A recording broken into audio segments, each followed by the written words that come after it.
হরে কৃষ্ণ। আগামী 19 আগস্ট মঙ্গলবার অন্নদা একাদশী। অন্নদা একাদশী ব্রত মাহাত্ম্য। এই ভাদ্রবতী কৃষ্ণপক্ষিয়া অন্নদা একাদশীর মাহাত্ম্য ব্রহ্মবৈবর্ত পুরাণে বর্ণনা করা হয়েছে। মহারাজ যুধিষ্ঠির বললেন, হে কৃষ্ণ, ভাদ্র মাসের কৃষ্ণপক্ষের একাদশীর নাম কি তা শুনতে আমি অত্যন্ত আগ্রহী। শ্রীকৃষ্ণ বললেন, হে রাজন, আমি সবিস্তারে এই একাদশীর কথা বর্ণনা করছি, আপনি একাগ্র চিত্তে শ্রবণ করুন। ভাদ্রের কৃষ্ণপক্ষিয়া একাদশীকে বলা হয় অন্নদা। এই তিথি সর্বপাপ বিনাশিনী। যিনি শ্রীহরির অর্জনে এই ব্রত পালন করেন তিনি সর্বপাপ মুক্ত হন। এমনকি এই ব্রতের নাম শ্রবণেই রাশি রাশি পাপ বিদূরিত হয়ে যায়। এই ব্রত প্রসঙ্গে একটি পৌরাণিক ইতিহাস রয়েছে। প্রাচীনকালে হরিশ্চন্দ্র নামে এক নিষ্ঠাপরায়ণ সত্যবাদী চক্রবর্তী রাজা ছিলেন। পূর্ব কর্মফল ও প্রতিজ্ঞার সত্যতা রক্ষায় তিনি রাজ্যভ্রষ্ট হন। অবস্থা এমন হলো যে তিনি নিজের স্ত্রী, পুত্র এবং অবশেষে নিজেকেও পর্যন্ত বিক্রি করতে বাধ্য হলেন। হে রাজেন্দ্র, এই পুণ্যবান রাজা চণ্ডালের দাসত্ব স্বীকার করেও সত্য রক্ষার্থে দৃঢ়নিষ্ঠা প্রদর্শন করেছিলেন। তিনি শ্মশানে মৃত ব্যক্তির বস্ত্রও কর রূপে গ্রহণ করতেন। এইভাবে তার বহু বছর কেটে গেল।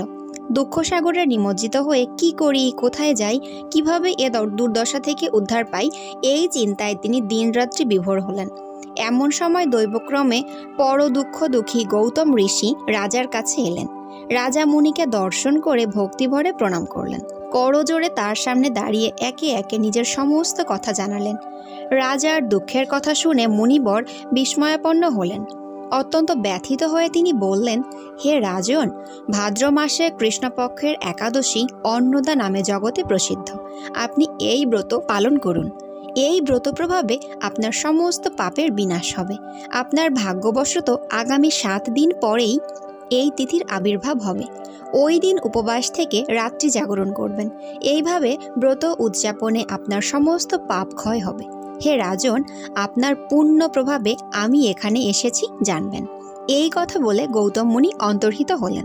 ঋষিবরের উপদেশ মতো তিনি শ্রদ্ধা সহকারে সেই ব্রত পালন করলেন। তার ফলে তার সমস্ত পাপ দূর হল। হে মহারাজ, এই ব্রতের প্রভাব শ্রবণ করুন। যথাবিধি এই ব্রত পালনে বহু বছরের দুঃখভোগের অবসান হয়। ব্রতের প্রভাবে রাজা হরিশ্চন্দ্রের সকল দুঃখ সমাপ্ত হল। পুনরায় তিনি স্ত্রীকে ফিরে পেলেন এবং তার মৃত পুত্রও জীবিত হল। আকাশ থেকে দেবগণ দুন্দুভি বাদ্য ও পুষ্পবর্ষণ করতে লাগলেন।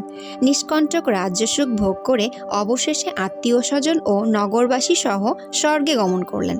যে মানুষ নিষ্ঠা সহকারে এই ব্রত পালন করেন তিনি শ্রীহরি চরণে ভক্তি লাভ করে অবশেষে দিব্যধামে গমন করেন। এই ব্রতের মাহাত্ম্য পাঠ ও শ্রবণে অশ্বমেধ যজ্ঞের ফল লাভ হয়। হরি বল।